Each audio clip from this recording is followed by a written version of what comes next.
Makakapanayan po natin ngayong umaga si Energy Regulatory Commission or ERC Legal Service Director, Attorney Maria Corazon Hines. Magandang umaga po sa inyo, Attorney. Thank you for joining us. Okay, magandang umaga naman, Andre and Angela.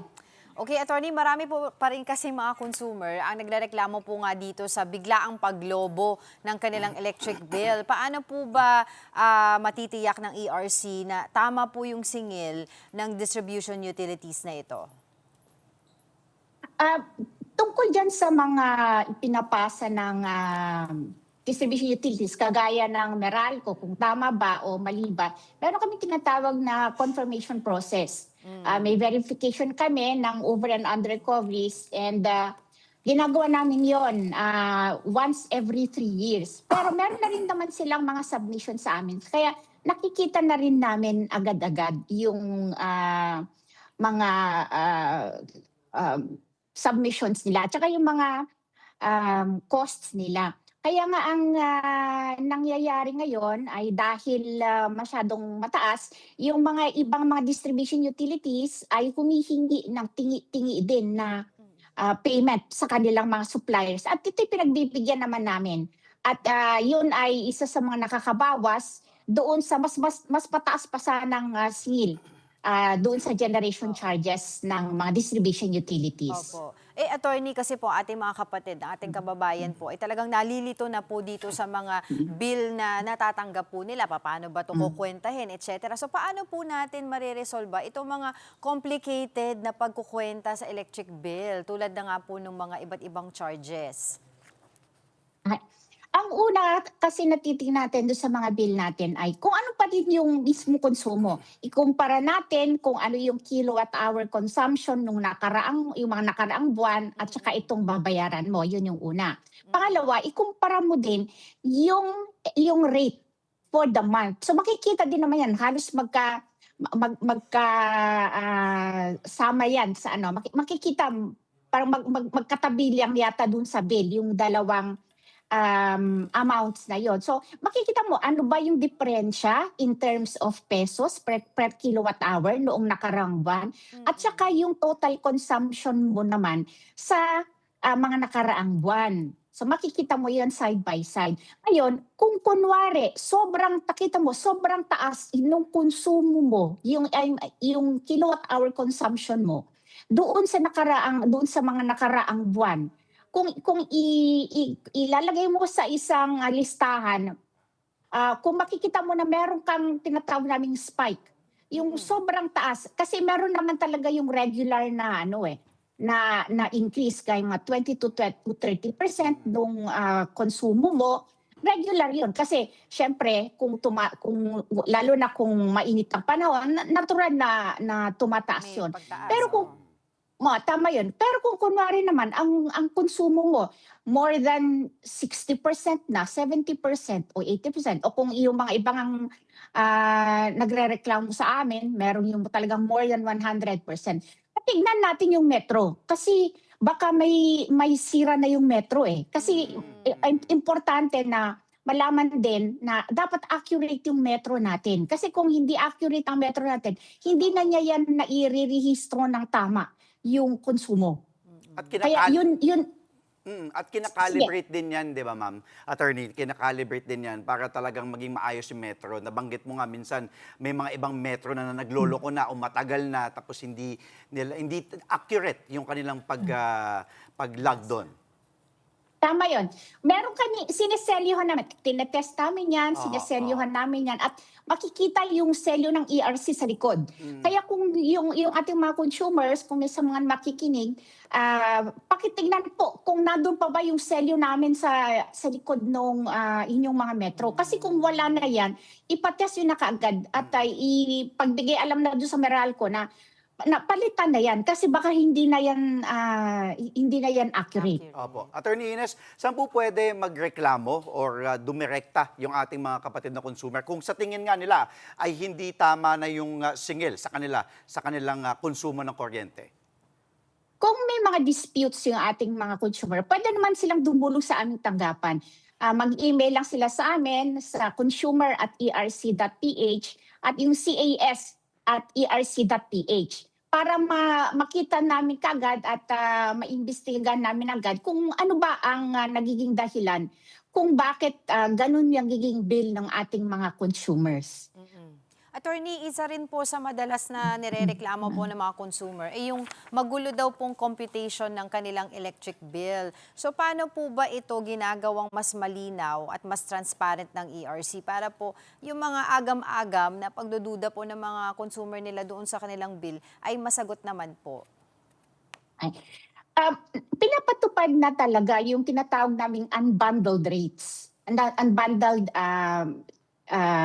charges. No? Kung makikita mo, doon sa ating electric bill, merong front page yan at meron yung back page. Yung back page, nandoon yung breakdown. Nandoon kung ano yung charge, anong percentage, ano yung cost per kilowatt hour at kung ilan yung kilo per kilowatt hour mo. Nandun din yung presyo kada charge in terms of peso equivalent. Nandun lahat yon. So yun yung unbundled rates. Ang hindi lang talaga natin lubusang mailagay sa mga bill natin ay kung i-breakdown pa natin yung bawat component ng generation charge. Kaya generation charge, kaya yung mga iba pang mga charges. Kasi sobrang, ano na yan sobrang detalyado na yan. Kasi kung minsan yung mga distribution utilities natin, ilan yung kanilang power suppliers, kagaya ng Meralco, tapos bumibili pa sila sa WESM. Tapos meron dyan yung fuel cost din nila. Meron din dyan yung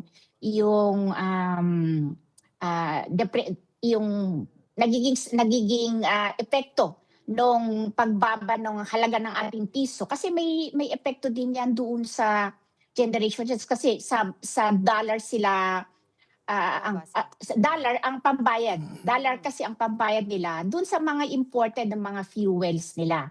Kaya yun yung nagiging epekto pag bumababa talaga yung ating piso.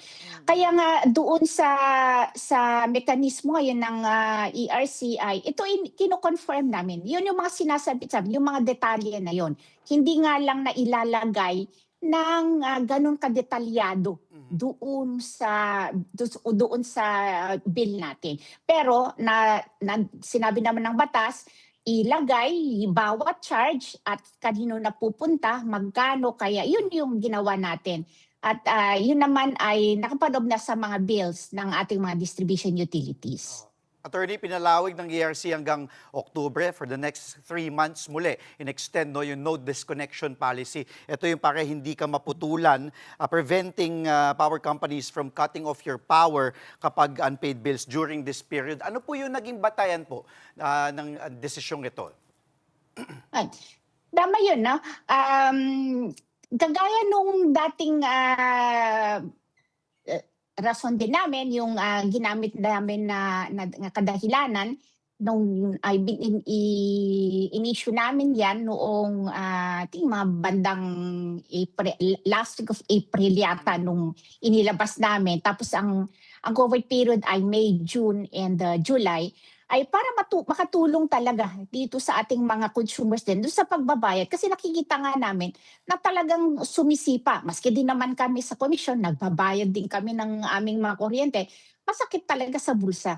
At sobrang laki talaga yung nagiging pagtaas. Kaya tulong natin sa ating mga kababayan yung pagpapalawig dito sa no disconnection policy ng Energy Regulatory Commission para sa buwan ng Agosto, Setyembre, at Oktubre. So another 3 months para sa ating mga consumers. Pero attorney, isa rin po kasi sa nakikita nating nagiging problema dito po kaya po naglabas po kayo ng no disconnection policy, ang ERC, because may mga kababayan po tayo ngayon ang nagrereklamo na kahit po yung bill nila ay under investigation pa dahil po sa iba't ibang mga dahilan, mali po yung metro, mali yung computation, etc., ay pinapabayad daw po ng Meralco ng buo sa kanila kahit na may pending case pa sila.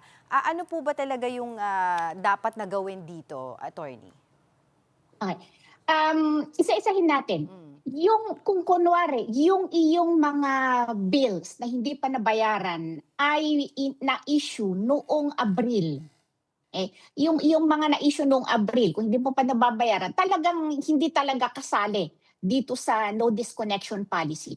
Pero lahat ng bills na na issue mula May, Okay. June at ngayong July, dapat walang putol yan. May dispute yan man yan o wala. Yes.